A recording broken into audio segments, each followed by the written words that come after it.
pemilu nyoblos Prabowo atau Jokowi Pak?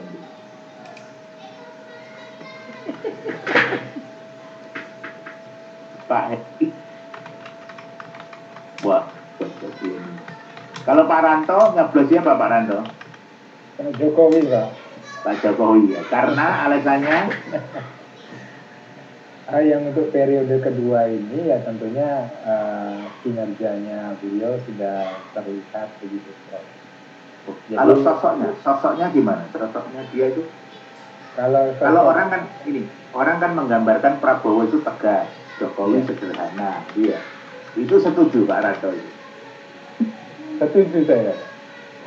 Pak Ranto pernah ketemu Jokowi? Enggak pernah. Ya. Saudara juga bukan? Saudara juga bukan, tetapi dari cerita-cerita beberapa orang yang pernah mengalami ketemu langsung bagaimana kerendahan hati figurnya Pak Jokowi begitu, itu ya saya percaya begitu bahwa, dan dari cara Pak Jokowi mengkomunikasikan sesuatu ketika bicara di publik juga saya melihat bahwa Pak Jokowi pribadinya memang pribadi yang rendah hati Pak. Terutama dia tergemuk saya gitu mungkin nggak percaya ya kalau Pak Jokowi sederhana. Pak Jokowi kan memang dikenal sederhana dan itu yang sosoknya ya secara fisik kurus gitu, wajahnya melas, sama bakul soto langganan saya aja masih ganteng bakul soto langganan saya. Jadi wajahnya memang wajah yang bersahaja. Dan kita ini tidak pernah ketemu, kenal juga enggak, saudara juga enggak. Tapi kan kita percaya Pak Jokowi itu sederhana. Sebetulnya saya yakin kalau Pak Ranto banyak nonton TV One, mungkin pendapatnya tidak seperti itu. Ini kan pendapat nonton Metro TV. Metro TV itu Pak Jokowi ya. Jadi pengetahuan, gagasan, ide, pikiran, karena kita ini sering nonton Metro TV, maka Pak Ranto mengamini, mempercayai sosoknya Jokowi itu sederhana dan diwujudkan dalam perilaku nyoblos Jokowi. Tapi kalau orang yang nyoblos Prabowo itu yakin Prabowo tegas orangnya, badannya menunjang, berpakaiannya kan juga safari yang mempertegas sosoknya yang memang dari militer gitu. Jadi orang yang banyak nonton TV One, pikirannya dibentuk oleh TV One, media mempengaruhi dia, itu diekspresikan dalam perilaku mencoblosnya, nyoblos Prabowo. Kalau benar seperti itu, berarti itu penganut filsafat Hegel. Ide yang mempengaruhi perilaku orang. Dan kita ini, seperti misalnya Pak Ranto ketemu orang yang lebih tua, kan kita salim. Iya, salim cium tangan ya. Hanya pandemi saja ini anak saya beritahu kalau ketemu orang tua tidak usah salim, ini pandemi bahaya ya. Tapi sebelum pandemi, anak saya didikan Al-Falah ya. Jadi anak saya itu kalau ketemu orang tua biasa salim. Bahkan pandemi ini ketemu Pak D-nya, budi-budinya mau salim saya larang, tidak usah nak. Jangan dulu selama pandemi jangan. Itu kan karena pengetahuan anak saya memperoleh sosialisasi. Kalau bapak menyapa orang yang lebih tua kan pasti kepalanya nunduk ya. Selamat pagi Pak, selamat pagi Bu. Tapi nyapa teman kan kepala kita malah diangkat. Cuk, pokoknya kalau Surabaya itu kalau tidak miso tidak enak. Jadi nyapanya lain. Itu sebetulnya kan dibentuk konstruksi itu. Konstruksi yang membentuk pikiran kita dan pikiran kita yang kemudian seolah-olah merambu dan mengarahkan kita harus berperilaku apa. Nerima barang kita tangan kanan, itu kan dibentuk. Otomatis sudah, saya yakin tidak ada kita yang menerima barang pemberian dari orang yang lebih tua, terutama kan berani menerima pakai tangan kiri kan. Kalau di luar negeri kan enggak.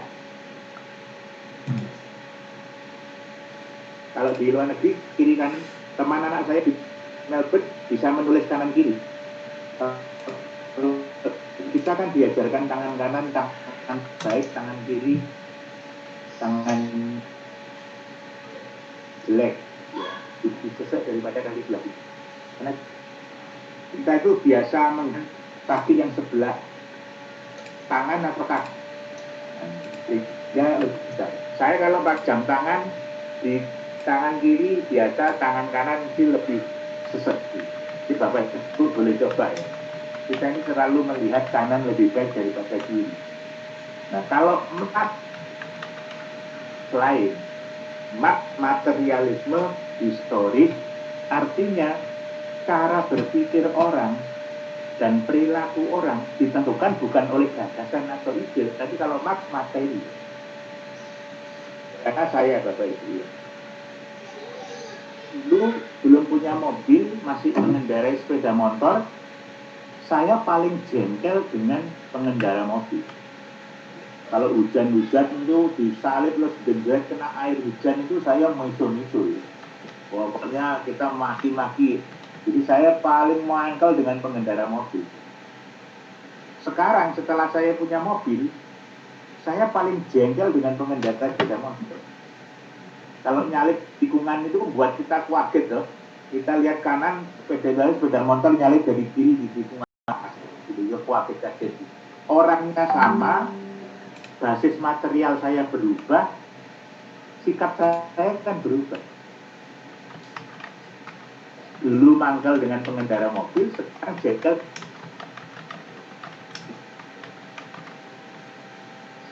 dengan pengendara sepeda. Itu berarti materialnya historisnya Marx itu kiranya bertolak belakang itu. Hegel itu yang dinilai Marx terlalu mengagungkan yang namanya ide atau gagasan yang dalam istilah Hegel disebut roh absolut.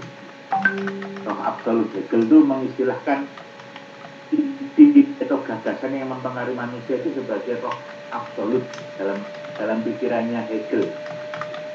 Nah, Hegel sendiri dalam banyak hal dikenal sebagai filsuf yang melihat dunia itu agak kompromistis, Bapak Ibu. Kalau Bapak Ibu tesis pokoknya Hegel kan dialektika ya. Pernah dengar ya? Tesis, antitesis, lalu menghasilkan sintesis. Itu kan pikiran utamanya Hegel kan itu.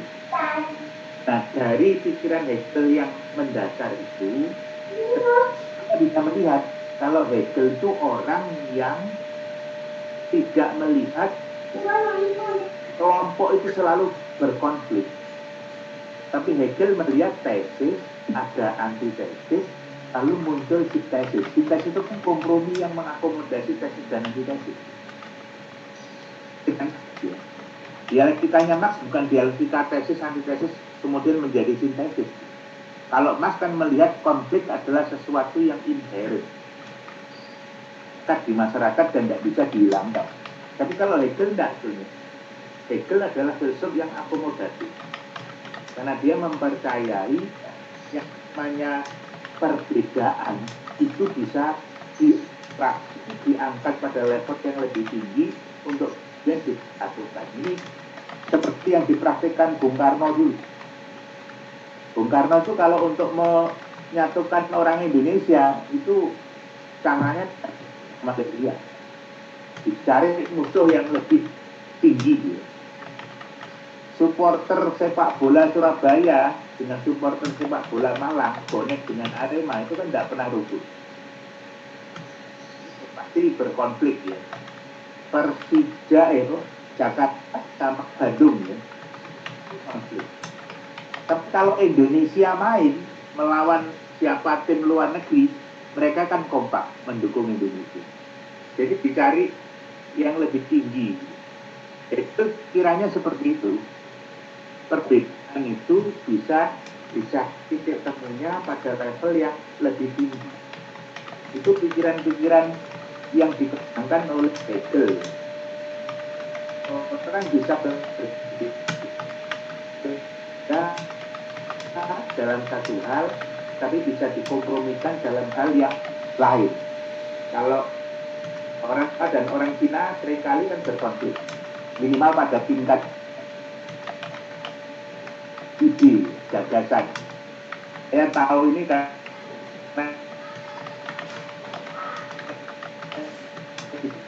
saya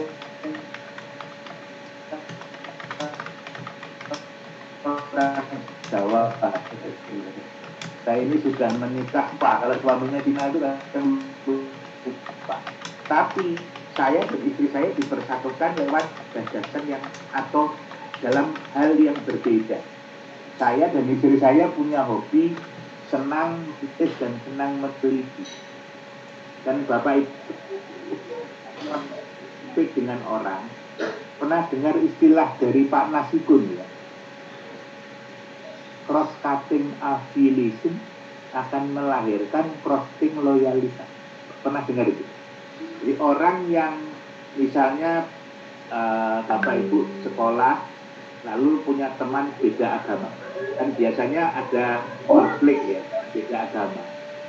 Tapi kalau Bapak Ibu dua-duanya punya hobi yang sama, senang main basket, misalnya, hobi main basket itu menjadi cross cutting affiliation. Afiliasinya akan ketemu di hobi main basket. Menelisir perbedaan agama. Juga pikiran-pikiran yang mengembangkan Hegel. Jadi boleh terjadi silang. Bapak Ibu pernah dengar Clifford Geertz? Nama Clifford Geertz pernah dengar?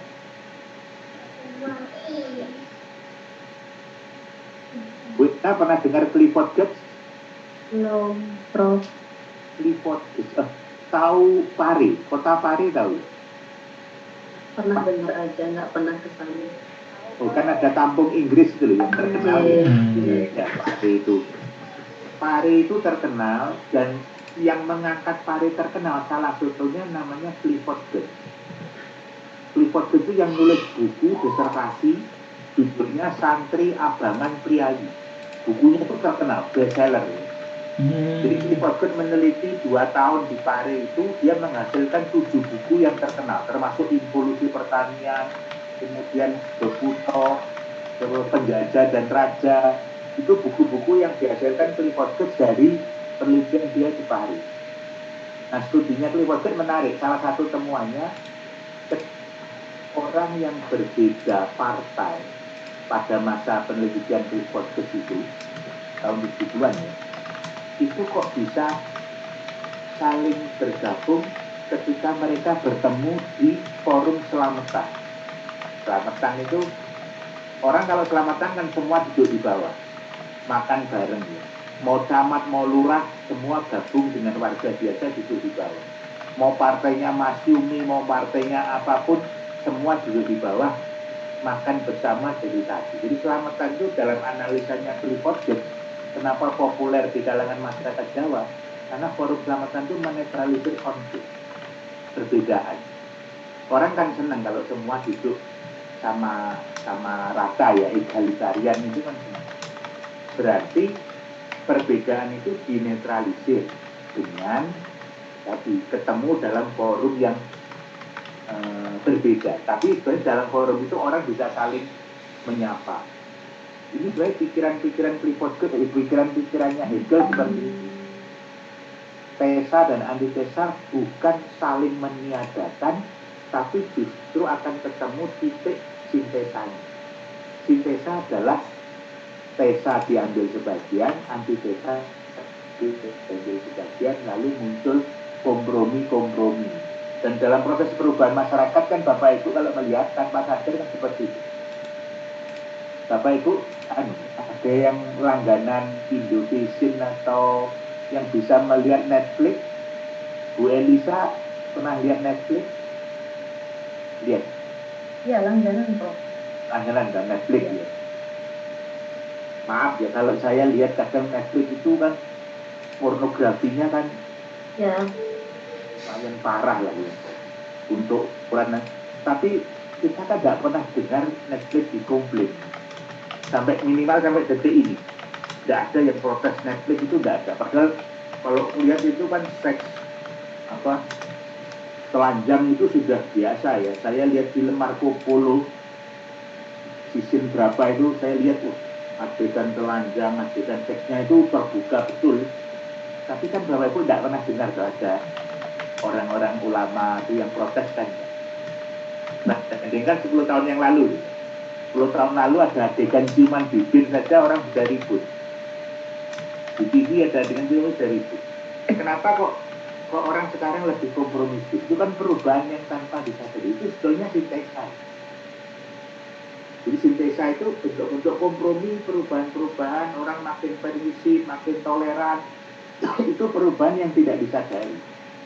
Dan itu adalah bentuk sintesa. Makanya Hegel itu sebetulnya selain filsuf idealis, dia juga dikenal sebagai filsuf yang sedikit banyak kompromistis. Hegel bukan orang yang kaku ya. Kalau Marx kan enggak. Marx menghendaki pokoknya masyarakatnya itu masyarakat tanpa kelas gitu. Tapi Hegel tidak. Hegel lebih menghendaki ada kompromi. Nah, bedanya dengan Marx apa? Marx lebih melihat, Marx itu sebagai, dia dikenal dalam tiga sosoknya ya, kalau Marx ya. Kalau Hegel itu semata-mata hanya dikenal sebagai filsuf, tapi kalau Marx itu dikenal sebagai filsuf, dikenal sebagai praktisi, tapi dia juga sebagai seorang ideolog gitu. Karena dia kan pemimpin gerakan buruh ya, Marx itu. Bapak Ibu, Marx ini orangnya nuakal ya. Marx itu ya pernah selingkuh tidur dengan pembantunya juga katanya. Dan hidupnya miskin. Marx itu hidupnya miskin. Katanya baju tidurnya baju musim dinginnya cuma 2 ya, anaknya 5, meninggal berapa ya, saya lupa. Tapi Marx itu orang yang latar belakang sosial ekonomi itu melatar belakangi munculnya pemikiran dia yang kritis pada struktur sosial.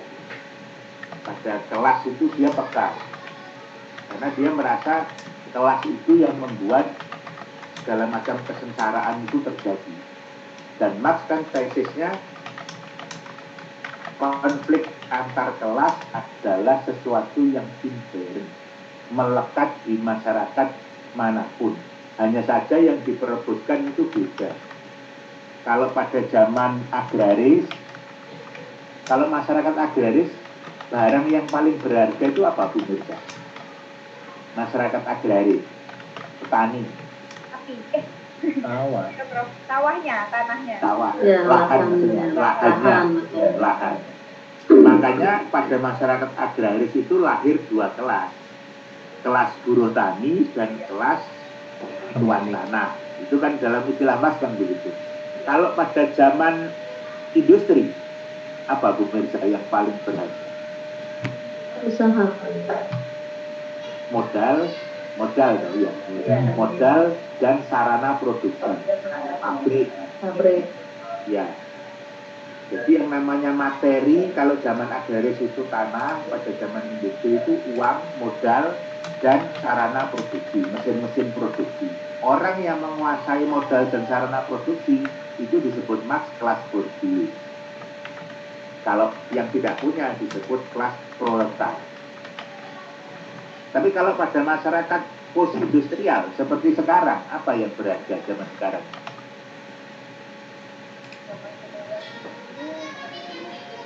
Karya berarti.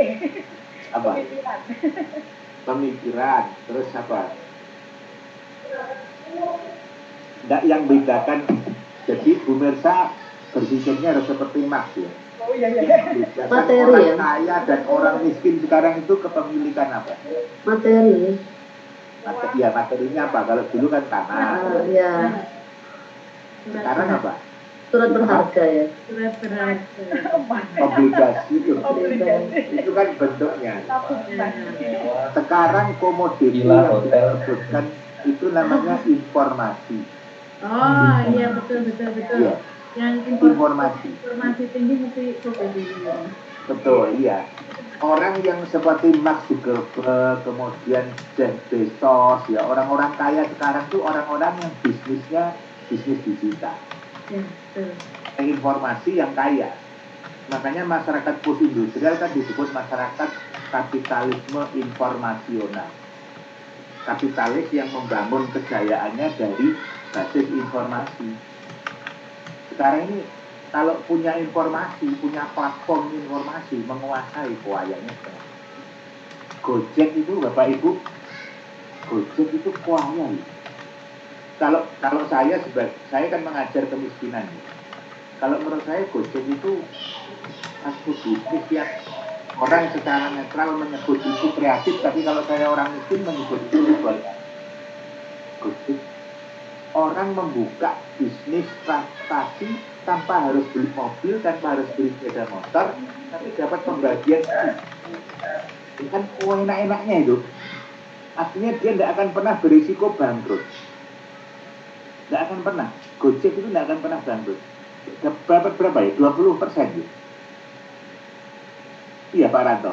Pernah tanya, saya kalau tanya-tanya Gokar itu katanya dia dari komisinya dipotong 20%. Gitu. Ada yang tahu?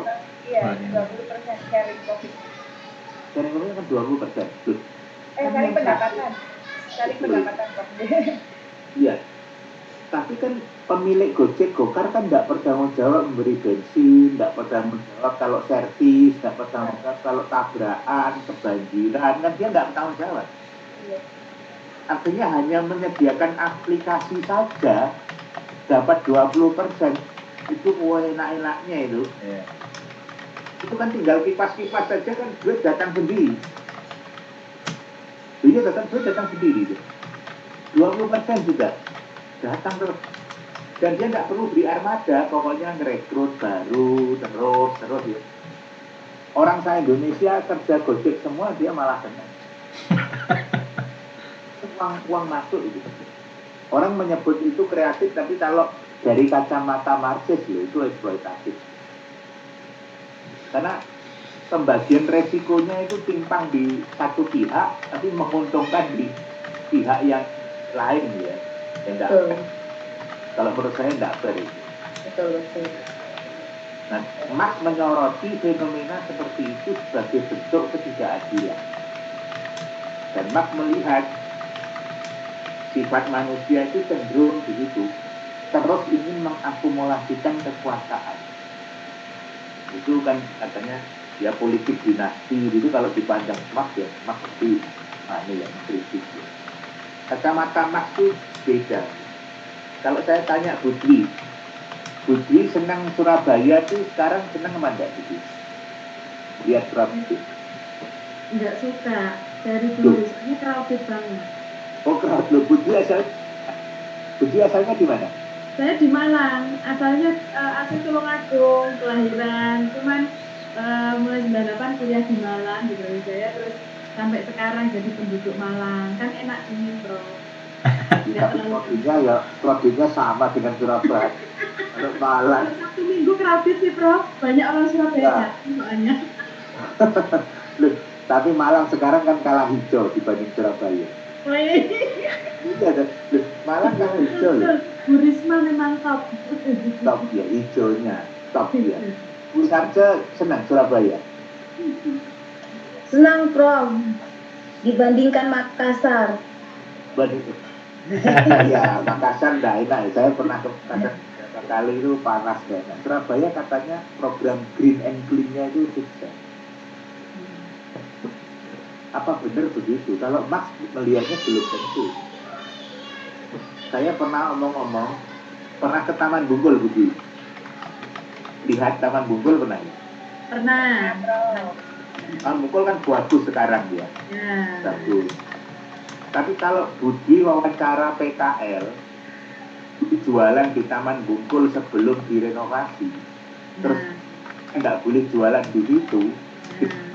Mana kesannya pada Pemkot tentang program Green and Clean?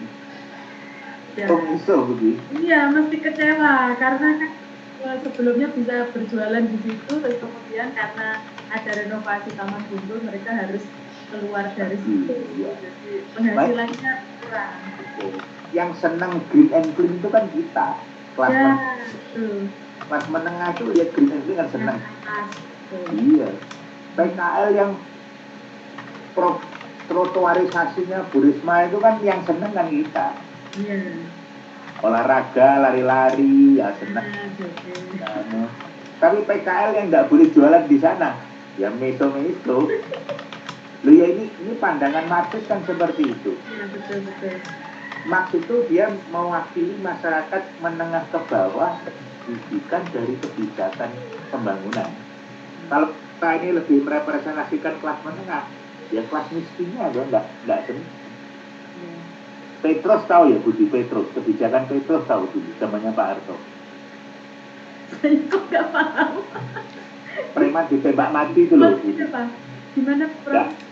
preman yang bertato-tato dulu zamannya Pak Harto kan ditembak mati. Tembak-tembak. Oh iya. Penembak misterius. Oh iya, pernah dengar. Iya. Itu loh, kalau itu yang ditanya orang kaya, mereka pasti bilang, oh iya setuju biar penjara. Iya, benar. Tapi kalau orang miskin ditanya, setuju Petrus? Ya. Ya, Ayo Pak Hendri setuju Petrus? Nah, Iya, kalau sekarang saya pro HAM, Prof. Jadi Pro nggak harga setuju. ya. Oh iya. Loh, kalau orang miskin, dia Petrus ditembak dan ditembak kan tidak ada pengaruhnya, ya kan? Nggak ada pengaruh. Iya, Nggak diganggu loh. Yang risau Korban. dengan Petrus orang kaya. orang kaya. Iya. Makanya kebijakan itu tergantung siapa yang melaksanakan dan siapa yang menjadi korban. Karena Marxis itu pertanyaan utama dari filosofi Marxis adalah siapa yang diuntungkan dari sebuah kebijakan. Itu filosofinya Marxis seperti itu. Jadi kebijakan yang kelihatannya netral belum tentu hasilnya netral. Seperti yang minggu lalu saya bilang dulu. Saya pernah cerita ya jembatan Suramadu itu yang malah membuat orang makin menderita ya. Saya penelitian tentang dampak jembatan Suramadu. Belum, Prof. Belum. Ini jembatan Suramadu ya, Bu Isna. Setelah digratiskan, yang dari Madura ada enggak ini? Tidak ada dari Madura. Pak Purful dari Madura bukan? Bukan dari Surabaya, Prof. Surabaya. Saya 2 bulan lalu dari Madura, Prof. Dari Madura. Pak Hendri senang jembatan Suramadu apa enggak? Senang, Prof. Senang. Karena Di sisi indahnya. lancar. Tapi penelitian saya itu menemukan begini. Sejak gratis, intensitas orang Madura bepergian keluar Madura untuk belanja di Surabaya, liburan ke Batu, ke Malang itu naik 4 kali lipat. 4 kali lipat. Jadi sebelum digratiskan saja, toko-toko kelontong, warung di Madura itu sudah risau ketika Indomaret dan Alfamart masuk Madura. Itu omsetnya kan turun drastis. Orang kan senang belanja di Indomaret toh. Ya Budi misalnya ke Indomaret itu kan kita senang ya. Jadi nyegat bimo keringetan masuk Indomaret ya, hanya ngisi tidak beli ya, terus asik saja pegang sana, banding-bandingkan harga, terus Budi keluar kasirnya bilang terima kasih silahkan datang lagi. Itu enaknya kan itu. Coba berani Budi pegang-pegang barang terus nggak beli keluar, itu kan bisa. Apalagi yang jual orang Madura takut, Prof. Nah iya kan mesti marah kalau enggak. Biasanya gitu. Betul, pegang harus beli. Iya, saya pernah beli buah di mana itu Kedungdoro itu, karena sudah pegang nggak beli itu saya pergi, wah dulu masih mahasiswa itu diteriaki nggak beli, marah mereka. Yo nggak beli, nggak beli, jangan pegang-pegang. Waduh, itu kan nggak enak. Tapi di Indomaret kan boleh pegang, boleh nggak beli. Boleh nonton pipis juga, nggak usah beli, nonton pipis juga boleh. Betul. Ya, enak pokoknya. Nah, itu saja ekonomi Madura sudah mulai turun. Sekarang ketika orang Madura tidak membelanjakan uangnya di Madura, tapi Jumat, Sabtu, Minggu ke Surabaya, ke Batu, ke Malang, ke Lamongan, ke WBL itu, perputaran uang di Madura itu turun drastis. Pas menengah Madura itu kalau ulang tahun nggak ada traktir pacarnya ke Camplong, itu masuk ada Pak Edi. Tahu Camplong ya? Lembeng tahu Pak Edi? Iya, tahu, Prof. Pantai, Prof. Pantai dong. Iya. Masa pacarnya mau ditraktir di Camplong gitu makan kokor atau sate kambing? Nggak mau. Tak mau. Iya, pergi ke Surabaya, makan di Usuki, hati-hati. Apalagi pokoknya nama-namanya sulit, Bentoya atau apa, kan lebih keren dong minimal. Itu lebih keren, sehingga daerah miskin dan daerah maju, kota dan daerah berkembang dihubungkan, itu ternyata yang menderita daerah yang belum berkembang. Madura itu makin kehilangan perputaran uang. Lo bayangkan lo, dulu sebulan sekali liburan, sekarang Jumat, Sabtu, Minggu kelas menengah Madura itu pergi ke Surabaya untuk membelanjakan uangnya. Gak hanya beli sepatu, beli HP, beli CB itu ya di Surabaya, beli BH itu ya BH mungkin Pamekasan gak laku begitu. BH itu JNT, apalagi Sogo, Matahari, mereka sudah belinya ke sana. Daster itu sudah nggak beli, daster Batik, Lampalan Tanjung Bumi nggak beli.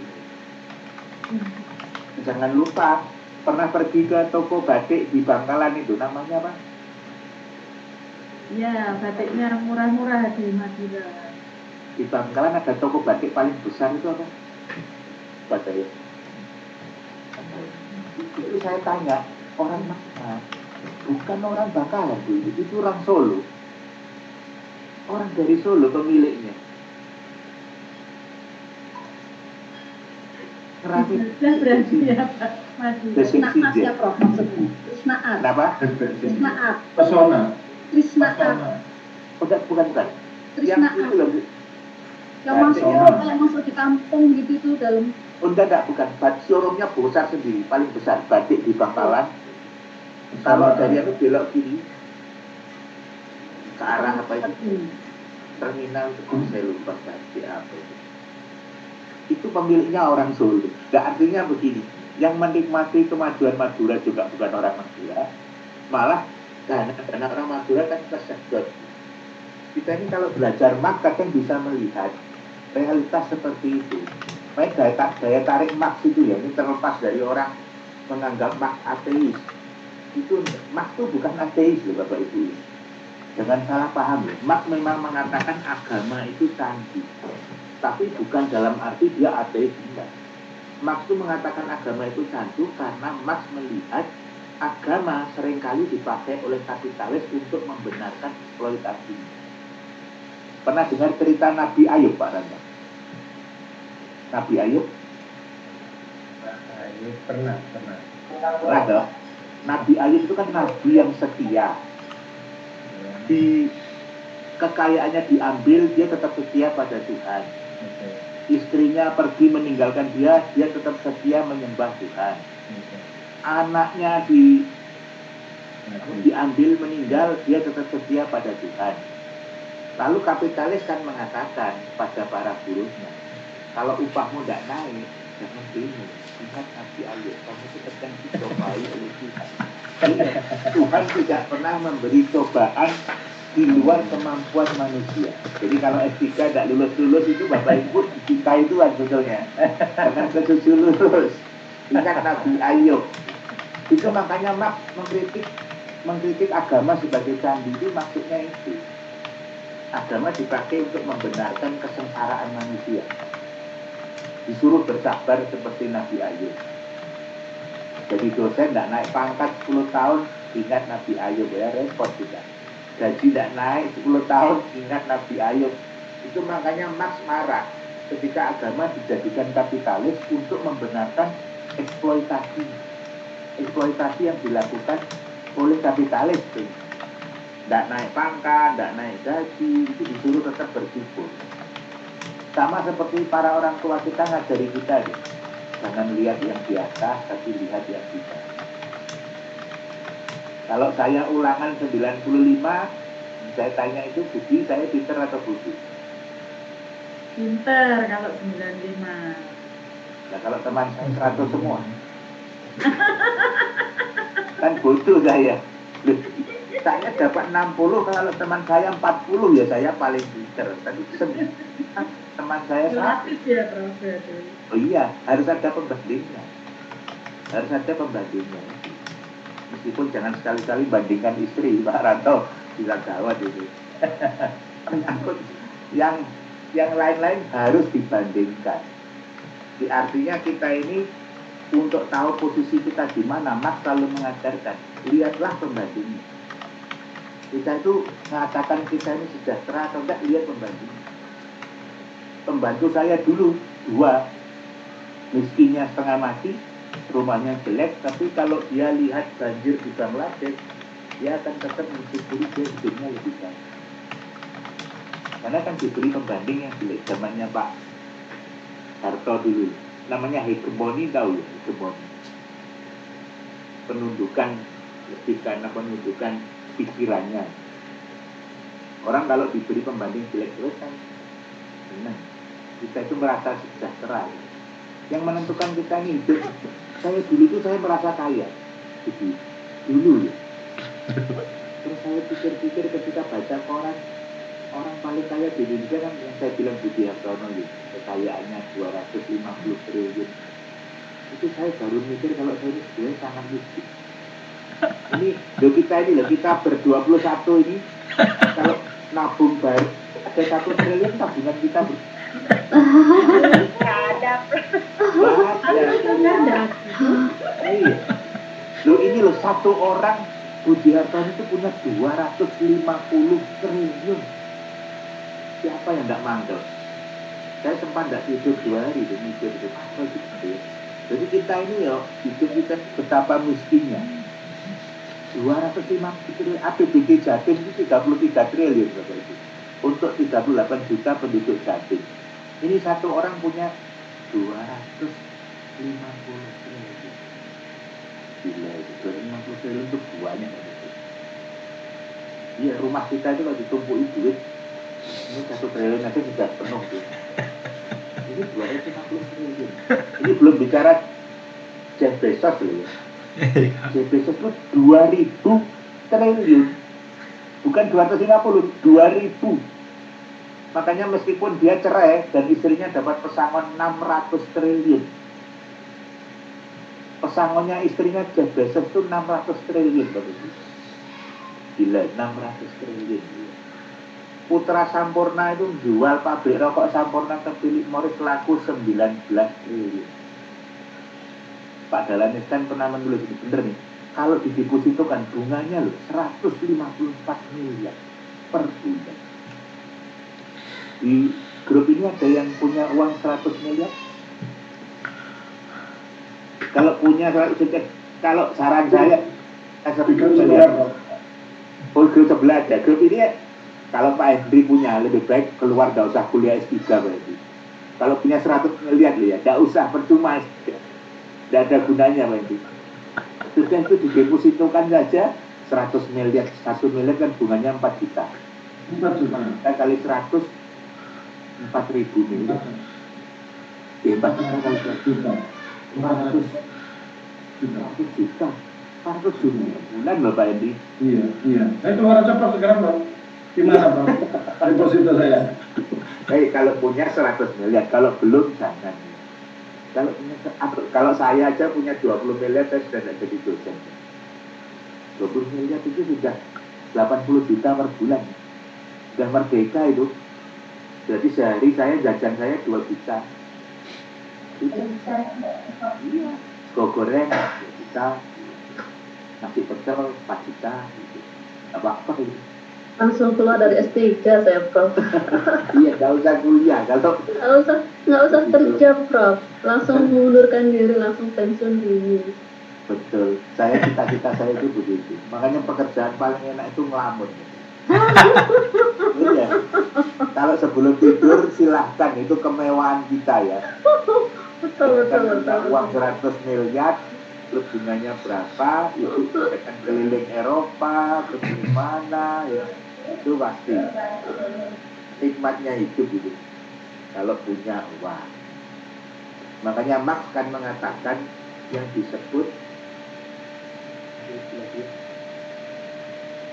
pseudo apa? Kesadaran palsu. Marx kan mengatakan yang bahaya itu adalah ketika orang terkontaminasi kesadaran palsu. Mimpi itu menciptakan kesadaran palsu. Ini juga jelas pikiran Marx tidak terbukti ya. Marx kan meramalkan ketika masyarakat terpilah dalam 2 kelas, lalu terus-menerus kelas itu makin terpolarisasi, itu maka akan lahir revolusi. Tapi tesis sama kan tidak terbukti. Sebetulnya logikanya kan bener ya. Bapak Ibu kalau misalnya lihat di kantor Bapak Ibu jabatannya paling rendah, di kampung rumahnya paling jelek. Ketika reuni teman istri lebih cantik atau lebih ganteng, istri dan suami kita paling jelek. Pokoknya kita paling tidak menarik dalam kelompok. Sudah itu. Itu katanya Marx itu akan terjadi polarisasi. Revolusi itu terjadi kalau orang seperti itu. Tapi kalau saya ini beruntung ya. Dari segi kekayaan banyak teman saya lebih kaya dari saya. Tapi istri saya lebih cantik dari teman saya. Yang ada teman saya Dirjen itu wajar, tapi istrinya saya lihat saya bilang skornya 8 ya. Dari 1 sampai 100 itu 8 ya. Jadi enak. Nah, itu ayem ya. Dari sisi anak misalnya, anak kita lebih sukses, itu kita ini lebih ayem. Kalau ada saling silang kehidupan itu kita tidak akan revolusi. Tapi tadi kalau pokoknya kita tidak enak terus ya, ke bawah terus, sudah frustasi. Budi reuni kapan terakhir? Tahun kemarin, Prof. Tahun ini nggak bisa karena COVID. Tahun kemarin ketemu teman SMA ada yang suksesnya lebih dari Budi. Ya ada, banyak Prof yang jadi direktur, jadi punya perusahaan sendiri gitu. Iya. Perasaannya Budi gimana? Kan nggak enak ya. Kalau saya orangnya gampang bersyukur Prof, ya sudah bersyukur aja pengen diberikan. Oh iya, kalau ingat ya bersyukur, tapi kalau enggak kan dia mesti ngerasani toh. Ibu paling dia musuh gitu. Dan ya pasti kan gitu. Loh, itu manusiawi Budi. Orang Betul. iya. Orang kalau Marx itu sama seperti Nietzsche ya, yang meyakini orang pada dasarnya itu jahat. Menurut ibu orang pada dasarnya baik atau jahat? Berarti Pak itu negatif thinking gitu orangnya ya Prof ya. Jadi ya kalau saya realistis ya. Ya, kalau sekarang mana ada orang baik? Ada Relatif sih Prof. relatif toh. Relatif. Sekarang saya tanya Budi ya. Budi percaya enggak saya bisa bunuh orang? Kelihatannya sih enggak Prof. Sepertinya Prof ini orang baik. Nggak mungkin jadi pembunuh sih. Kalau rampok masuk rumah saya mau memperkosa anak saya, menurut saya bilang silahkan. Betul. Iya. Saya ini tidak pernah gelut gitu. Tua saya ngajari saya ini jadi pengecut. Kalau orang Cina kan dia diajari ibunya, terus macam-macam. Jadi saya ini tidak berani gelut. Lihat orang berkata saja saya ini gitu. Tidak pernah gelut. Saya juga tidak pernah dipukul ibu saya, tidak pernah dimarahi ibu saya. Jadi kalau lihat marah itu saya juga jantung gitu. Tapi kalau ada rampok masuk rumah saya, mau memperkosa anak saya atau memperkosa itu, pasti saya cari apapun, pasti saya bunuh. Karena pada dasarnya orang itu punya yang disebut insting agresif yang terpendam. Sebetulnya punya gitu. Hanya agama norma itu kan membuat kita menekan. Sebenarnya kita ini baik kan karena ada norma katakan tidak pantas gitu. Tapi kalau kita tanpa norma itu kita memang bisa seperti Sodom dan Gomora itu bebas gitu. Orang kan seperti itu. Tapi kita ini kan ditekan. Tidak mungkin, saya yakin Bapak Ibu 20 orang Bapak Ibu termasuk saya lihat teman lebih sukses terus kita nyalami, selamat ya, enggak. Tapi di belakang kita dia hasil kesugihan ya. Iya, di rumah itu mesti ngerasani begitu. Iki mesti ngingotoyo, iki mesti korupsi. puisi, kalau istrinya cantik fungsi jampi-jampi, pokoknya gitu. Iya, saya yakin kalau Rioni ketemu sekarang lebih modern misalnya ya, cantik, pokoknya kayak artis, itu dalam hati. Itu mesti perawatannya mahal. Minta ini duit, ini iya, pasti suntik, pasti operasi, ini kan, lo kan itu sekarang yang ngetrend itu, dan itu lihat di apa, kayak anaknya Anang Aurel gitu, yang dagunya bisa lancip, diteruskan gitu. Ini kan ya kalau orang bilang kan merekayasa. Dan Budi kalau ketemu teman seperti itu nggak mungkin. Oh tambah cantik mbak, nggak mungkin. Di Jepang kan itu Pak, Prof. Di dalam gitu ya. Iya dalam hati. Memang kalau Budi belajar puisi, perempuan kan dipuji, wajahmu cantik mbak rembulan. Mbak rembulan. Nggak ada wajahmu cantik seperti piramidal terbalik, nggak ada. Yang cantik itu nggak dipuji dalam puisi. Jadi ibu-ibu ini harus berbangga kalau wajahnya cabi-cabi bulat-bulat seperti rembulan itu harus ada. Iya, Betul. Ya, Prof, biar bulat saja kayak Nanti body shaming, Bro. Enggak ya? Enggak, pokoknya Dian itu ini yang bilang ke saya dokter lulusan Jerman loh Pak Mati. Oh, jadi saya tiru, Prof. Soalnya saya masih jomblo ini masalahnya. Wah, Pak Mati usia berapa? Baru 30, Prof. Oh, anak saya 27. Apa saya kirimi foto anak?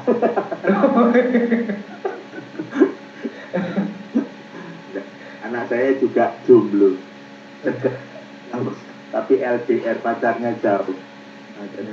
Di Melbourne, jadi bingung pengen segera balik ke Melbourne saja. Karena anak saya 7 tahun di Melbourne, jadi pulang ini tambah bingung. Cari beasiswa juga untuk lagi. Saya punya cerita, Prof. Saya yang punya adik, saudara, silahkan info ya. Laki-laki sampai 30, jadi Pak Madi itu masuk.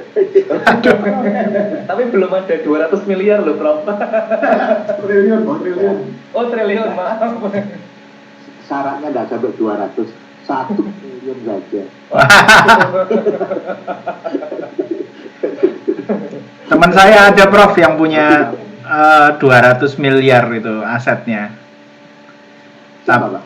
Terus apa namanya, kan istri saya cantik ya, Iya.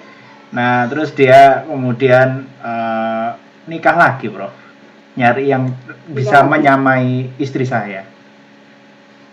Oh ya Pak Kusnul harus bersyukur ditinggal istri yang seperti itu, berarti tak setia Pak Kusnul.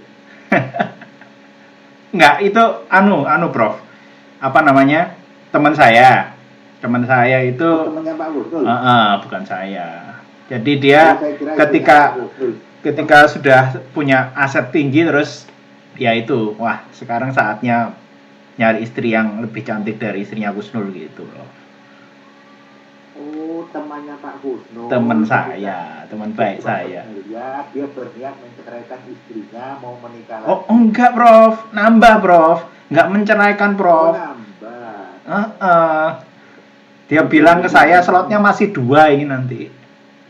Wah, istri saya juga memperbolehkan saya menikah lagi. Syaratnya cuma 1, langkai mayat dulu.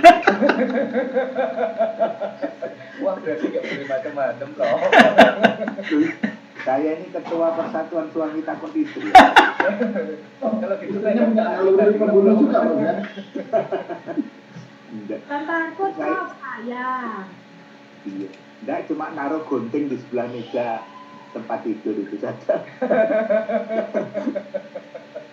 Gunting gitu saja, sudah enggak berani sudah. Itu temannya Pak Kusnul diberitahu, Pak. Istri 1 saja sudah susahnya setengah mati, istri 2 itu namanya cari penyakit. Itu Donor ininya 60 miliar, Bang. Loh iya wong, saya kalau diundang mantek Bapak Ibu. Terus istri saya biasanya pakai baju krem, tiba-tiba beli baju warna biru itu sudah. Karena perempuan itu kalau beli biru, beli warna yang lain, kodongnya beli lain, bawahnya lain, tasnya lain, gelangnya lain, sepatunya lain.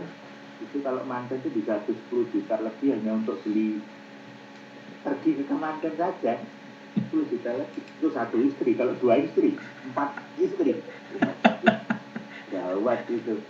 Bisa 40 juta sekali ke manten. Karena perempuan itu kalau paling nggak senang lihat perempuan lain bajunya sama ya. Jadi bener nggak gitu? Iya. Makanya memang suka sama pembantu. Oh iya, kalau tapi nakal, kalau itu nakal. Jadi supaya Bapak sampai di situ Bapak itu ada komentar dulu tentang Marx sama Hegel ya, sebelum saya lanjutkan Marx dan Hegel. Komentar dulu, ada pertanyaan? Ya, Prof, kalau misalnya dilihat dari backgroundnya, Prof, tadi kan kalau Marx itu kan memang dari kalangan bawah ya, makanya itu ketika dari ide-idenya dia yang sekiranya dia tidak puas dengan kebijakan-kebijakan pemerintah yang lebih berpihak pada kalangan menengah ke atas. Nah, kalau Hegel ini apakah dia dari golongan pendidikan, Prof, sehingga dia lebih istilahnya mementingkan ide, bahwa ide itu adalah sesuatu yang penting. Kan biasanya pemikiran itu juga tercipta dari kebiasaan keseharian gitu. Iya. Saya terus terang tidak tahu latar belakangnya Hegel ya, keluarganya seperti apa. Tapi Hegel ini kelihatannya juga berasal dari keluarga yang mendalami agama. Makanya dia mengistilahkan kebenaran ide itu sebagai roh absolut. Hegel sendiri juga mengkritik agama Katolik yang ortodoks.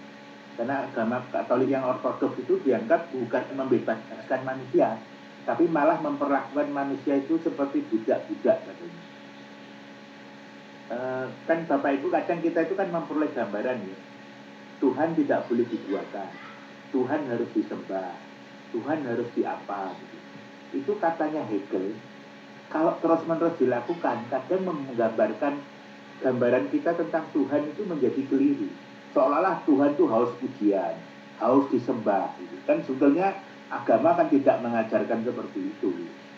Dan yang diajarkan itu kita dalam bersosialisasi dengan masyarakat itu tidak boleh yang jelek-jelek. Dalam berhubungan dengan yang di atas itu untuk mengingatkan kembali kekecilan manusia. Mestinya kan begitu. Nah, Hegel sendiri ketika menjawab itu dia memang menggambarkan agama itu bukan agama yang memperbudak manusia, tapi agama yang membuat manusia itu bukan terbelenggu oleh agama, tapi dia enjoy dengan agama. Saya misalnya kapan itu membaca kasus, mungkin Bapak Ibu pernah membaca ya, 1 tahun yang lalu ada kasus anak di Gresik yang mencekik leher gurunya dicekik gitu, dilawan gitu ya. Dia ditegur gurunya, terus gurunya malah dipukul, gurunya dicekik. Nah, akhirnya didamaikan oleh sekolah. Lalu yang saya kurang setuju, anaknya itu dihukum 1 bulan harus ikut sholat berjamaah di musola sekolah atau masjid sekolah. Saya waktu itu komplain. Saya ingat anak saya dulu. Anak saya dulu waktu sekolah di Al-Falah SD itu, saya pernah protes ke kepala sekolahnya. Jadi anak saya itu pas 3 atau pas 2 pernah cerita itu. Katanya temannya itu ada yang misuh gitu. Lalu sama ustazahnya itu dimarahi, ditegur lah. Jangan misuh, nggak boleh. Misuh itu berdosa. Kamu kalau suka misuh nanti bibirmu jadi coblos sama apa gitu ya. Sampai tembus gini, kamu nanti masuk neraka, kamu harus dibakar api neraka yang panas gitu. Nah, saya waktu itu bilang ke kepala sekolahnya, ke Ustaz Ibu, Ustaz, memberi gambaran tentang Tuhan itu, karena Tuhan itu senang menghukum, senang mengancam ya. Tuhan itu gambarkan yang maha baik, maha penyayang. jangan menggambarkan hukuman bagi anak yang salah, tapi berilah gambaran bagi anak yang berbuat baik. Jadi pendekatannya itu bukan sanksi, tapi reward gitu ya. Menceritakan reward untuk anak yang menuruti kaidah-kaidah keagamaan. Bukan mengancamkan sanksi, menakut-nakuti. Karena anak saya itu sempat berpikir, loh Pak, Tuhan itu jahat. Jadi gimana kalau?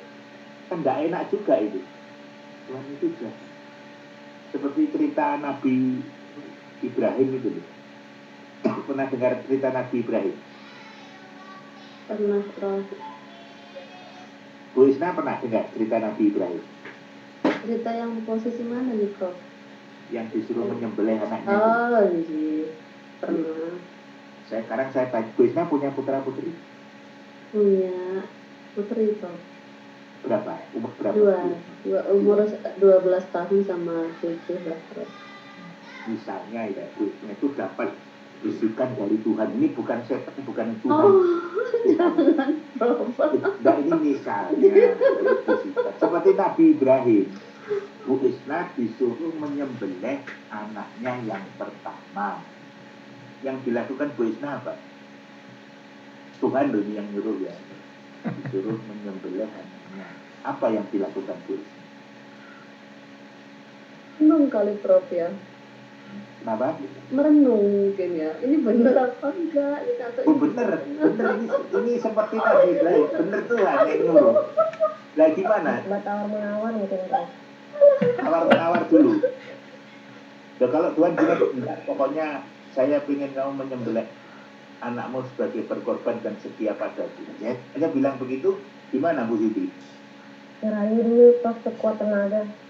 Oh tidak direken rayuannya, pokoknya harus apa yang dilakukan Bu Siti? Bakal menyembelih anaknya? Bu Isna apa? belum nemu, Prof, jawabannya, karena kan mungkin kita belum terlalu ini, Prof ya, kasih apa ya, mungkin kasih sayang ke anak itu masih belum ini mungkin ya. Minggu depan saya diberi jawaban ya, minggu depan Oh saya tidak diberi boleh, jawaban. kalau berani, Prof. Kalau Pak Lukman misalnya punya putra putri Pak Lukman, Punya putra, Prof. umur Kelas 2 SMA. 17 17 tahun, Prof. Iya. Maaf, putus-putus. Pak Lukman disuruh menyembelih putranya yang gimana yang dilakukan Pak Lukman apa? Pak Lukman disuruh menyembelih, oh sedang ini internetnya gangguan ini. Sudah jelas lagi Pak Lukman. Ya internetnya naik turun ya. Pak Lukman disuruh menyembelih anaknya yang SMA itu. Apa yang dilakukan Pak Lukman? Tuhan yang nyuruh loh Pak Lukman. Jangan mati. Nawar, Prof. Tidak boleh Nabi Tidak boleh. nawar. Gimana? Yang beli sate aja ya, Prof ya. Kalau itu mungkin nggak pakai nawar sih, Prof. Itu tidak boleh nih anaknya. Milih anaknya atau milih Tuhan? Jadi pilihannya begitu, apa yang Bapak Ibu lakukan?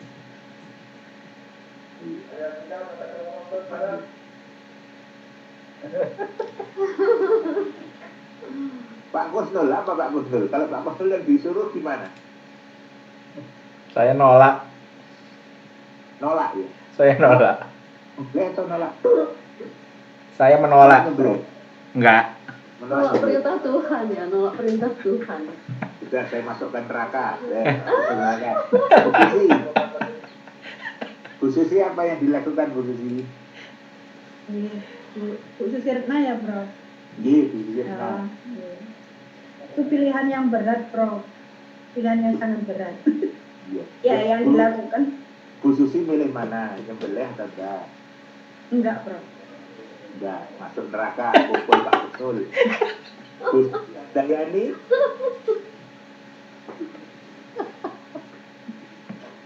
Prof, jawabnya, Prof. Saya cuma satu ya, Prof. Lah iya, disuruh nyembelih. Ini ujian ini. Setia mana? Sayang anak atau sayang Tuhan? Bu Susi pilih mana? Ya, sebenarnya kan kita harus tanya sama Tuhan ya Prof ya. Cuman kondisi saat ini sama jenisnya ya kita perlu berpikir dulu dong ini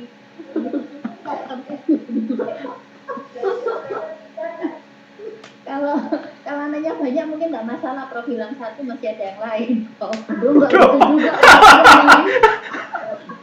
Terus walaupun anaknya banyak juga yang nggak bisa dikorbankan satu juga. Jadi kan gitu Bu. Ada orang sebenarnya gitu. Kalau gini, berarti Bu Susi seminggu masuk surga, seminggu masuk neraka. Karena tidak jelas separuh-separuh. Iya, Bapak Ibu, itu pertanyaan yang saya hadapi dari anak saya. Anak saya juga satu, Bu Susi, perempuan. Tanya ke saya, Pak, kalau Papa disuruh Tuhan nyembelih aku, yang Papa lakukan apa? Saya jawabnya, betul. Papa nolak, nak. Papa masuk neraka. Sudah, pokoknya kamu Papa masuk neraka, tidak apa-apa. Yang penting anaknya Papa tidak Papa sembelih. Itu pilihan saya. Nah, sekarang kalau saya memilih itu, dengan bentuknya begini. Menurut Pak Ranto lebih muliakah Nabi Ibrahim ataukah lebih mulia saya, Pak Gusnul, Bu Susi yang tidak mau menyembelih anaknya? Pilih Pak Ranto. Lebih mulia mana? Saya pilih masuk neraka seperti anak saya itu, atau saya seperti Nabi Ibrahim ya sudah gak mikir karena Quran. Menurut Pak Ranto lebih mulia mana antara Nabi Ibrahim dan lebih mulia ini orang tua yang memilih masuk neraka, artinya tetap membiarkan anaknya hidup. Iya, kan memang begitu mestinya loh ya. Menurut saya itu realitas, dan ini yang dipikirkan oleh Yesus memang tidak bisa disederhanakan sebagai realitas hitam putih.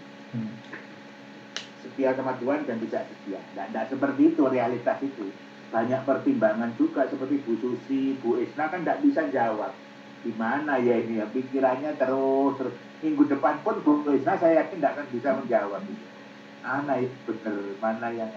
Karena hidup memang tidak sesederhana ada pada dua pilihan saja. Banyak pilihan lain yang bisa kita lakukan. Dan yang saya bilang tadi, gambaran agama dijadikan saksi. Anak disuruh sholat, dihukum disuruh sholat berjamaah terus-menerus. Nah, konstruksinya anak itu kan akhirnya sholat itu hukuman.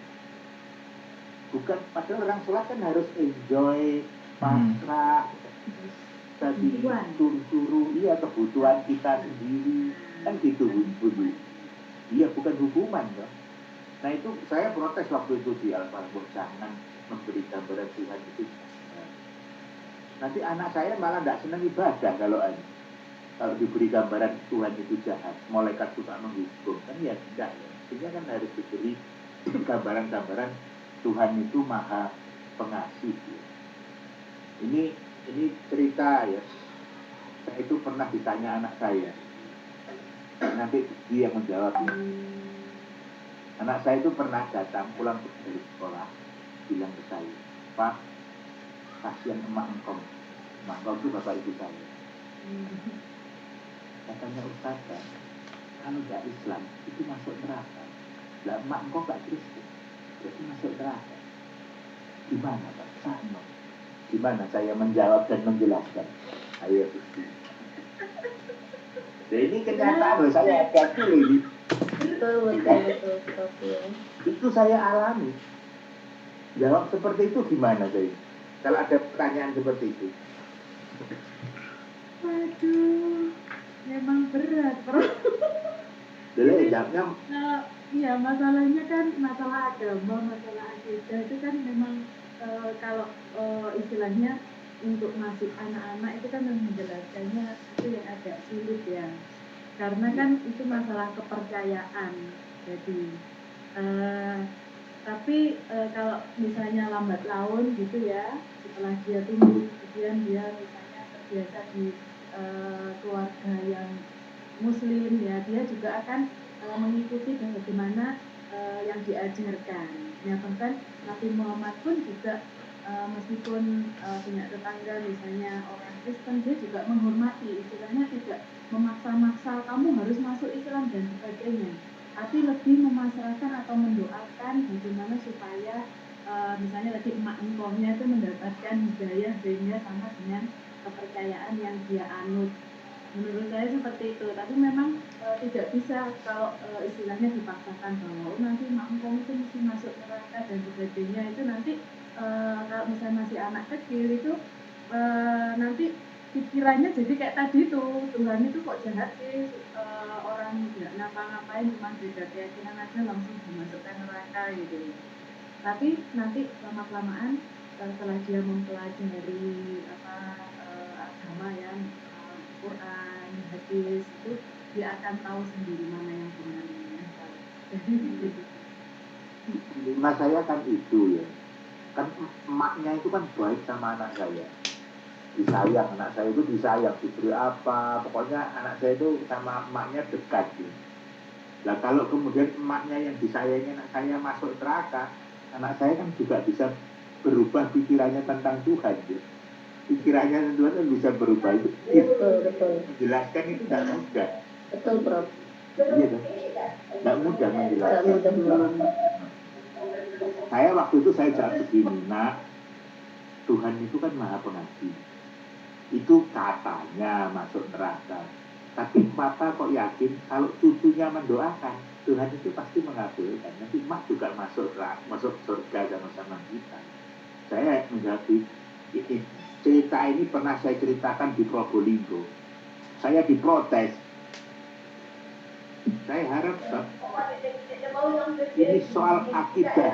Wah, bingung saya. Saya mohon maaf gitu saja karena ini katanya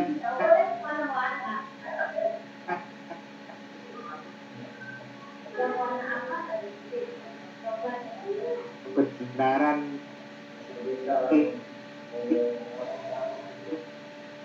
yang keyakinan absolut dogmatis dengan kebenaran itu susahnya ya. Itu tapi saya ada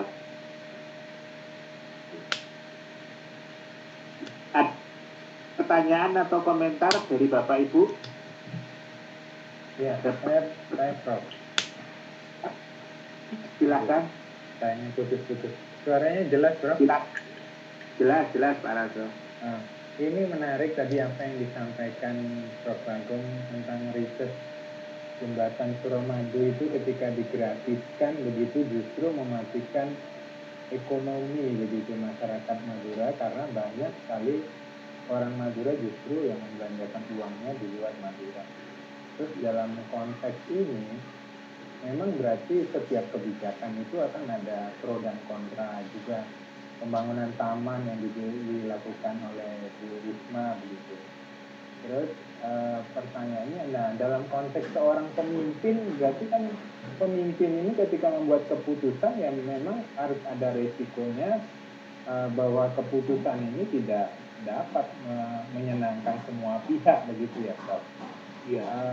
Artinya dia mempertimbangkan manakah ketika dia membuat keputusan ini manakah yang memberikan manfaat yang lebih banyak, berapa banyak orang yang lebih banyak menerima manfaatnya. Apakah memang begitu cara berpikirnya atau ketika mempertimbangkan sebuah keputusan dalam konteks dia adalah seorang pemimpin begitu? Iya. Saya ketika ditanya sebagian wartawan, bagaimana pandangan saya tentang kepemimpinan Bu Risma? Nah, saya bilang saya dosen kepemimpinan. Kalau dosen kepemimpinan, wartawannya saya minta menyebutkan, menurut Anda, Mas, selain program Green and Clean, adakah program Pemkot Surabaya yang bisa dibanggakan yang berkaitan dengan program penanganan kemiskinan?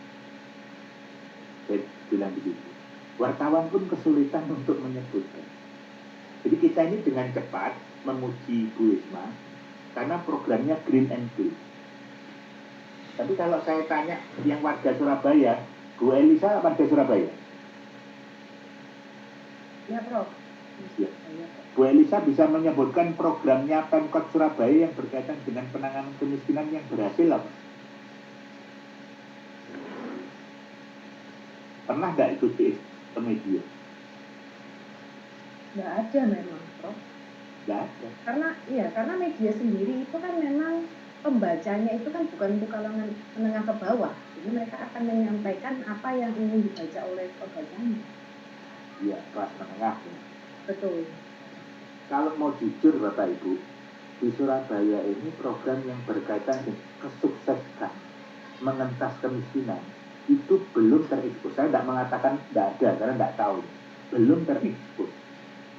Sehingga publik ini juga tidak tahu sejauh mana berhasilnya. Kita tidak tahu dalam penanganan kemiskinan. Nah sementara kalau kita memahami filsafat Marx kan selalu bertanya yang saya bilang tadi, siapa yang diuntungkan dari kebijakan itu? Kebijakan itu merepresentasikan kepentingan siapa? Itu pertanyaan-pertanyaan Marxis ya. Dan pertanyaan Marxis ini memang bermanfaat kalau kita mau mengevaluasi sebuah kebijakan seorang pemimpin itu sebetulnya dia ingin merepresentasikan dan melayani kelas sosial yang mana. Tidak butuh taman yang bagus. Orang itu butuh kesempatan kerja yang banyak. Butuh kata berdagang tidak dilarang. Butuh bantuan modal. Pertanyaan mereka kan begitu. Yang butuh taman bagus itu kan kita, karena kita pengen olahraga, tari-lari, suasananya nyaman. Orang miskin tidak butuh soal harum, nyaman, hijau itu tidak butuh. Besok akan apa? Itu pikiran orang miskin yang begitu. Baik, untuk dijawab seperti ini ya tadi, Bu Elisa saja bisa jawab orang Surabaya. Bu Sarja orang Surabaya juga? Bukan, Prof. Domisili Sidoarjo. Sidoarjo. Ya. Kalau Sidoarjo apa program yang membanggakan? Gak ada, Prof. Orang nggak punya bupati. Waduh, nggak Oh, iya. bangga ini. Bupatinya hilang semua. Bupatinya hilang semua. Iya. Satu ketangkep KPK, satu meninggal gara-gara COVID.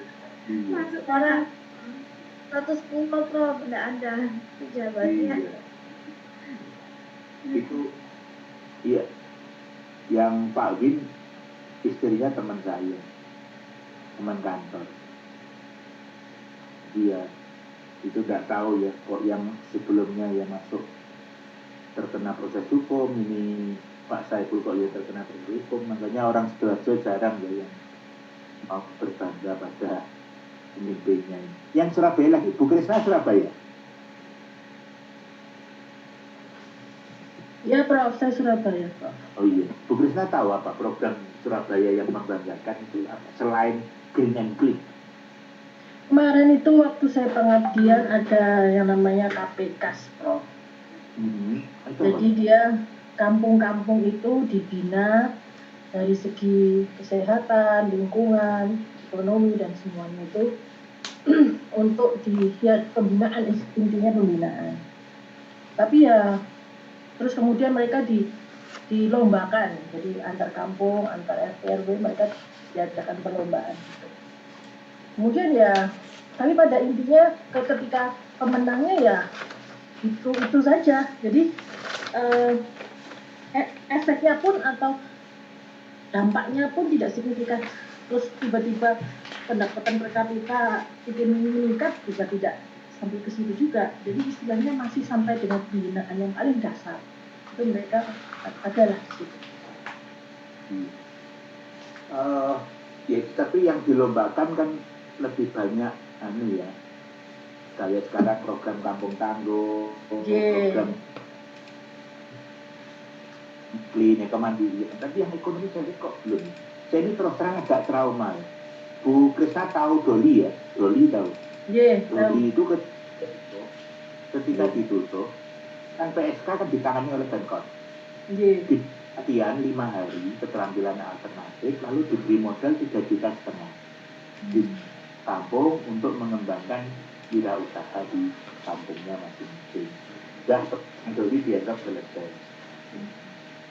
Kalau mau jujur ya, masih program doktor akuntansi, Bapak Ibu ini lulus, misalnya diberi modal 100 juta suruh mengembangkan usaha, belum tentu loh Bapak Ibu dengan usaha yang pasti Iya. itu belum tentu. Iya. Restoran De Castil mungkin pernah, kalau Bapak Ibu pernah pergi ke daerah Citraland, itu dulu ada resto namanya De Castil. Resto itu mendapat penghargaan Ciputra dan dapat bantuan modal sebagai bisnis planning yang pokoknya bagus gitu. Sekarang sudah 3 tahun yang lalu tutup De Castil itu. Sudah dijual restonya.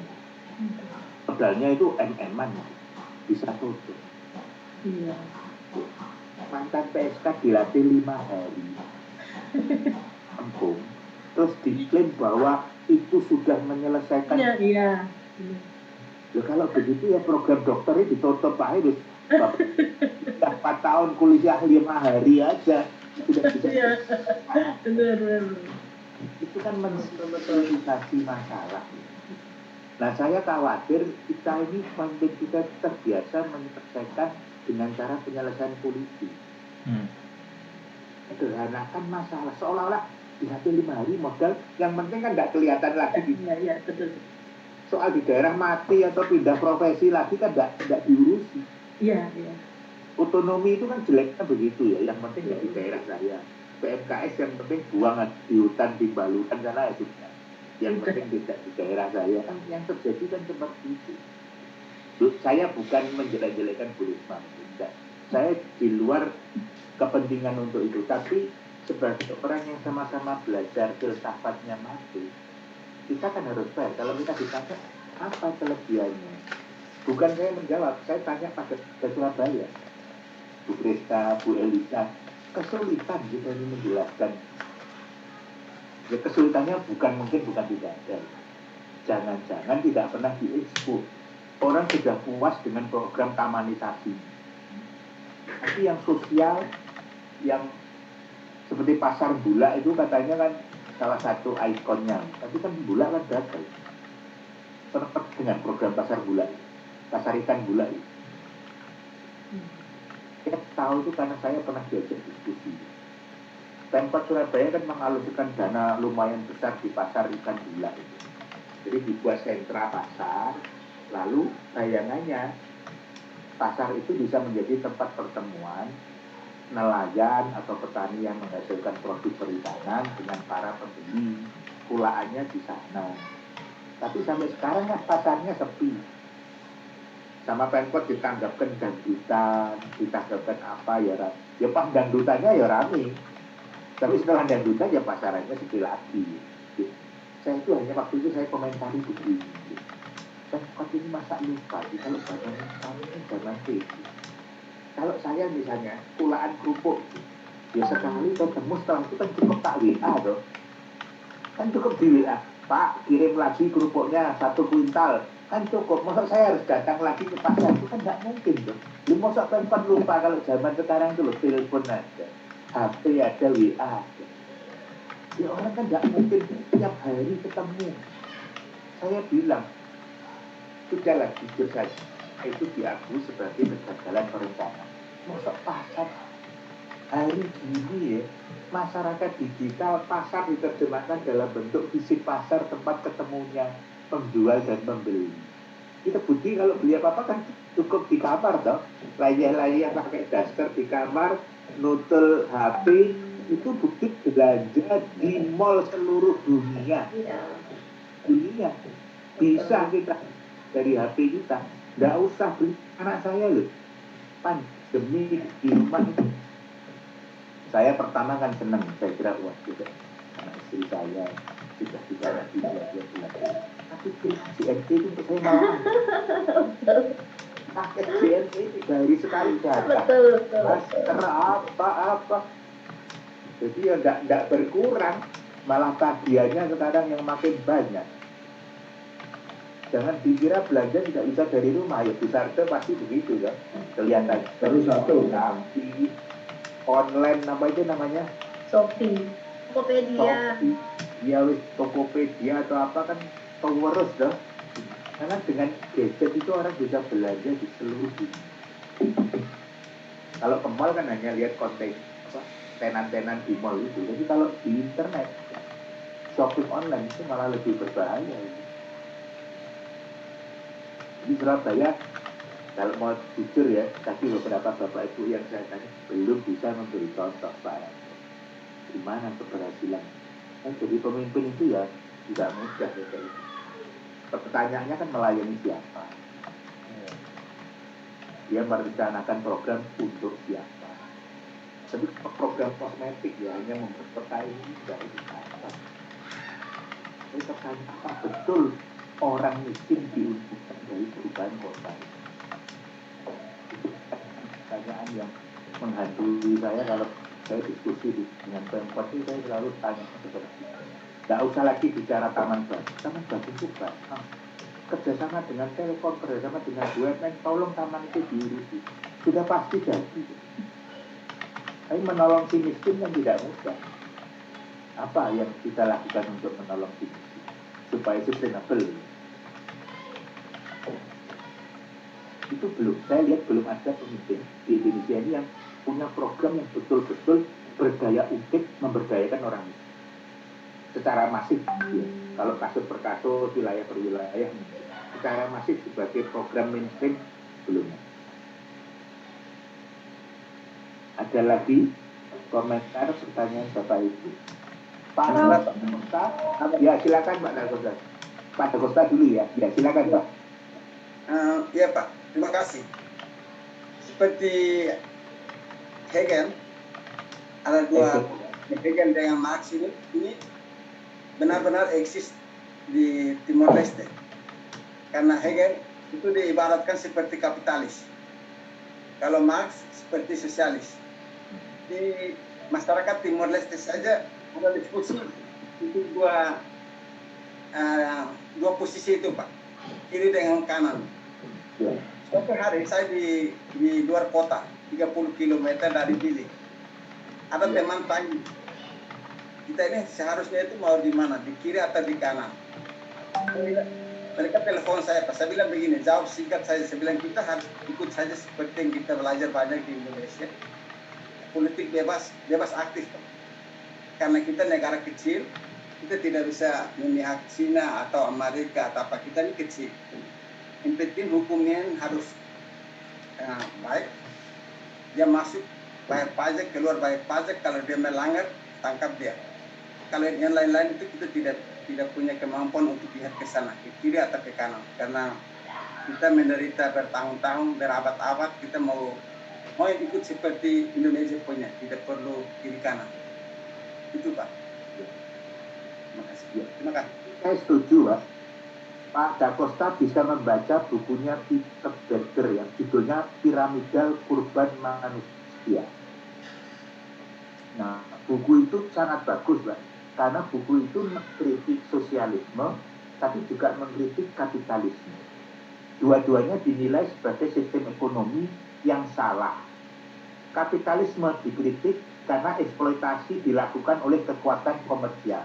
Sosialisme dikritik hanya memeratakan kemiskinan karena orang miskin dieksploitasi oleh negara. Dua-duanya dikritik oleh Peter L. Berger dalam bukunya Piramidal Kurban Manusia. Yang benar seperti apa? Sebetulnya banyak pengalaman negara lain yang bisa dicontoh.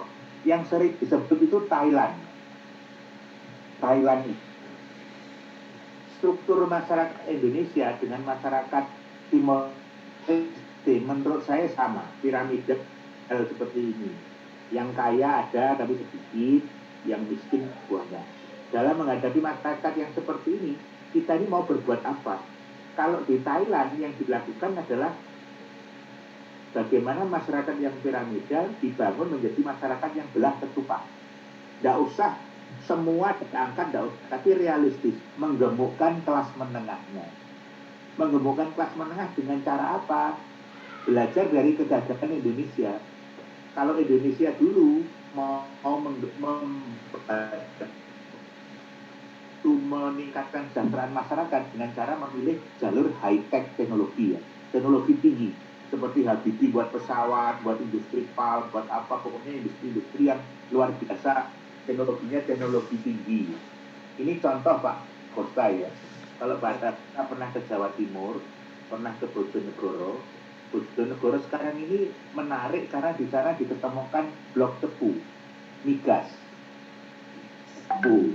Pertanyaan yang diperdebatkan waktu itu, siapa yang bisa terserap di blok tebu?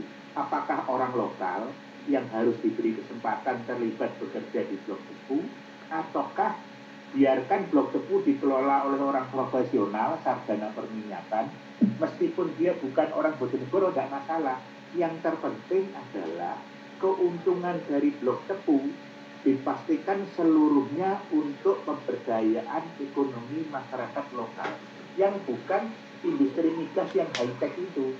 Kalau di Bojonegoro terkenal dengan kerajinan bonggol kayunya, ya biarkan keuntungan itu dipakai untuk membesarkan usaha-usaha yang ditekuni masyarakat lokal yang sesuai dengan profil tenaga kerja masyarakat lokal, tanpa harus dipaksa dia terserap di sektor migas yang high-tech itu. Kan tidak mungkin. Masyarakat Bojonegoro kalau masuk di blok tebu, ya maksimal hanya menjadi tenaga keamanan, satpam saja. Tidak mungkin menjalankan, mengoperasionalkan mesin-mesin perminyakan yang serba tinggi tuntutannya. Kalau tidak bukan sarjana perminyakan, ya tidak mungkin. Berarti sistemnya harus sistem dual ekonominya juga itu. Kalau mau modal high-tech, padat modal mau masuk, tidak masalah. Tapi dipastikan keuntungan dari kemajuan high-tech itu dipakai untuk mengembangkan ekonomi perekonomian kerakyatan, yang perma biar jalan, yang kerakyatan yang tetap harus diberi ruang untuk menjalannya. Kalau Thailand, Mas, dia kan tidak berpikir membuat pesawat seperti Indonesia. Tapi sekarang siapa yang tidak mengenal produk buah-buahan dari Thailand? Produk hortikultura Thailand terkenal. Karena mereka tidak berpikir high-tech ya, menengah saja. Indonesia dengan kekayaan sumber daya alamnya tidak memilih jalur itu. Tapi yang terbukti kan IPTN kan akhirnya tutup. PAL juga masih mundur ya. Industri strategis, 10 industri strategis yang digagas Habibie itu gagal hanya gara-gara Habibie tidak memperhitungkan orang Indonesia kebanyakan tidak sepinter Habibie. Yang sepinter Habibie kan segitu. Berapa? Makanya betul yang dikatakan itu ahli ekonomi Faisal Basri, kalau ditelusur orang kaya di Indonesia dari zaman Orde Baru sampai sekarang, dia tidak keluar dari 44 perusahaan terkaya yang dari dulu. Orang kaya baru di Indonesia kan hanya Khairul Tanjung. Yang lain-lain kan orang kaya lama, yang menikmati 70% KLBI, kredibilitas Bank Indonesia. Lainnya kan enggak. Lainnya ya orang-orang miskin yang banyak, tapi seringkali tersisihkan gara-gara tidak diakomodasi dalam pilihan model-model pembangunan yang diterapkan di Indonesia. Kalau saran saya di Timor Leste, jangan ikuti high-tech. Pelajari profil tenaga kerjanya, lalu kompetensi tenaga kerja itu di mana, dan kembangkan negara itu memfasilitasi pengembangan usaha yang cocok dengan profil tenaga kerja masyarakat Timor Leste. Terima kasih. Nanti yang menikmati ya orang asing semua, pendatang. Betul. Malah akan memperburuk polarisasi sosial itu. Tapi kalau pilihan negara pada model-model pembangunan yang berempati pada kompetensi dan profil tenaga kerja lokal, saya yakin Timor Leste akan lebih cepat makmur. Terima kasih. Saya untuk Pak Dagestan. Terima kasih. Terima kasih banyak. Yang tadi siapa Pak? Pak Hedi ya? Ya Pak, saya Pak. Silakan Pak. Ya, terima kasih Pak. Saya dikatakan yang benar pun mempertahankan bagaimana sih pengentasan kemiskinan di Surabaya dalam konteks program lokal. Nah, saya mungkin bertanya bagaimana sebenarnya program negara dalam konteks memadamkan misalnya supaya memisahkan diri di Papua. Kalau negara yang bergerak sebagai katakanlah memisahkan diri itu ada titik dimana kita membangun di tingkat yang lebih atas, itu apa ya, semacam apa itu yang bisa menyatukan kesamaan ide, gagasan dan sebagainya. Karena kalau berdasar pada realitas yang dibentuk masyarakat Papua misalnya, itu jelas bahwasanya mereka ada semacam apa ya, ini bahkan ditunggangi oleh perbedaan etnis gitu. Jadi ada tuntutan-tuntutan terkait ekonomi, kemudian infrastruktur dan seterusnya, kemudian juga ada perbedaan etnis, di mana etnis maaf ini Jawa dikenalkan sebagai penjaga, kemudian mereka tidak integrasi. Lengkap ini kalau misalnya menjadi sebuah revolusi ala Arab gitu. Itu dalam konteks kebijakan nasional itu seperti apa sih yang mungkin bisa saya ingin coba mengulik gimana sih Hegel itu bisa menjawab masalah itu. Ya. Kalau persoalan Indonesia, salah satu yang menjadi masalah bukan sekedar kemiskinannya, tapi kan juga polarisasi sosialnya. Artinya masih ada daerah, masih ada komunitas masyarakat yang perbedaan strata ekonominya itu terlampau senjang. Indonesia itu kan disebut-sebut sebagai negara yang strukturnya yang saya bilang tadi, piramida. Ini Bapak Ibu kan tak pernah membaca bukunya Arif Budiman. Pernah dengar Arif Budiman? Budiman itu kakaknya Suho. Pernah dengar nggak? Oh, bukan Arif, bukan Arif Budiman ketua KPI. Oh iya. Itu Budiman Tijatmiko. Arif Budiman guru besar yang dulu dosen Satya Wacana, yang zamannya Pak Harto diguyo-guyo lalu pindah ke Australia menjadi profesor di Universitas Indonesia itu sendiri. Namanya Pak Arif Budiman. Pak Arif Budiman itu terkenal sekali zaman saya mahasiswa itu, dia orang yang betul-betul kritis pada pemerintah. Pak Arif Budiman itu temannya Ariel Herianto. Ariel Herianto juga kan ada trio dosen Satya Wacana ya, Ariel Herianto, Arif Budiman, satu lagi siapa itu yang pindah ke Australia. Pak Arif Budiman di Melbourne, Ariel Herianto di Monash.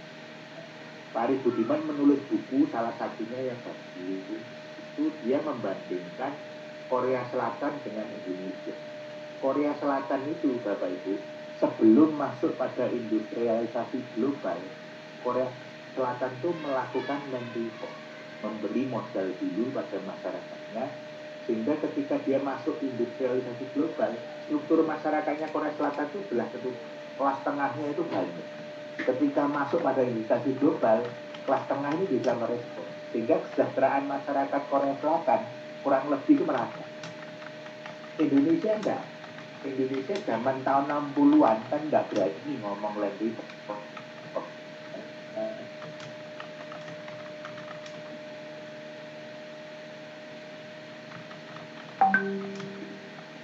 PKI.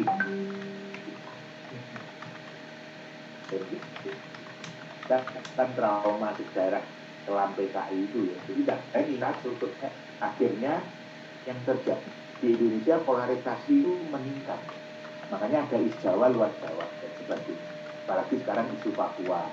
Nah, salah satu kebijakan Pak Jokowi yang mau pindah ibu kota, menurut saya itu salah satu jawaban juga supaya ibu kota itu dipindah ke luar Jawa dan polarisasi Jawa dan luar Jawa bisa dikurangi.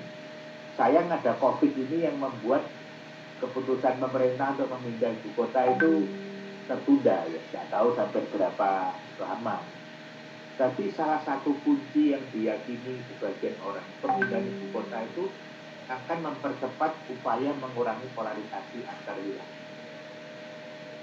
Sepanjang peredaran uang 70% masih di Jakarta, kita ini tidak akan bisa mencegah urbanisasi, tidak akan bisa mencegah polarisasi sosial masih di luar Jawa masih tinggi dan sebagainya.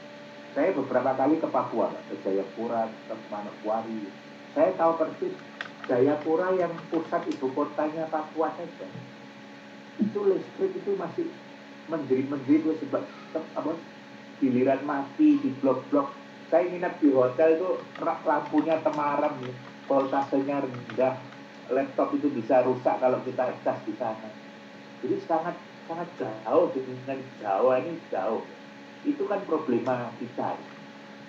Jadi menurut saya kalau untuk konteks Indonesia, mau tidak mau jangan bicara hanya angka kemiskinan itu kurang atau tidak, tapi indeks kedalaman kemiskinan, indeks polarisasi kemiskinan antar kelas itu juga membaik atau tidak.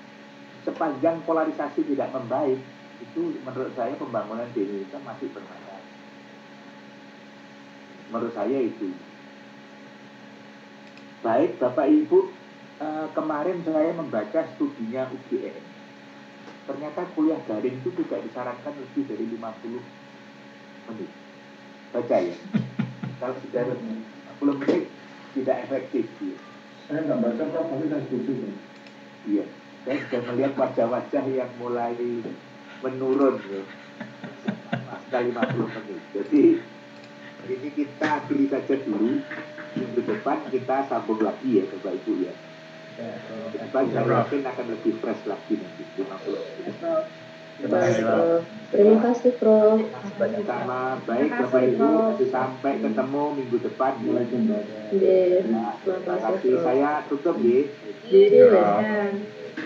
Jaga kesehatan, selamat siang. Siang Prof. Jaga kesehatan juga Prof. Berarti kita enggak?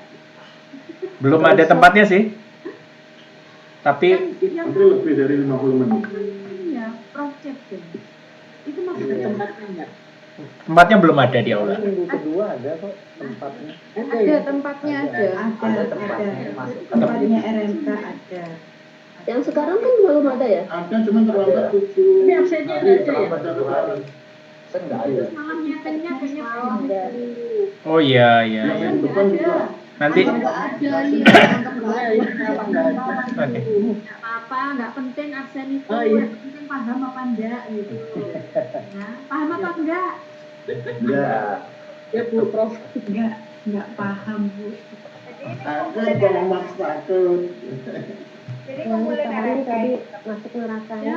tetap aja ngumpulin RMK mengenai Hegel dan Marx. Ya, Bu. Biar nggak masuk neraka ya. Ya tidak masuk neraka. Ini Prof Cip perlu dihubungi nggak? Kenapa Pak itu? Prof Cip perlu dihubungi nggak untuk buka itunya apa namanya Boleh. tempat tugasnya itu? Iya. Nggak usah Itu Mas Cip ya? kok, meskipun Ya, hubungnya. punya settingannya terlambat masih bisa kok Safi. Masih bisa. Oh bisa ya? Ya masih bisa. Oh oke. Masih bisa.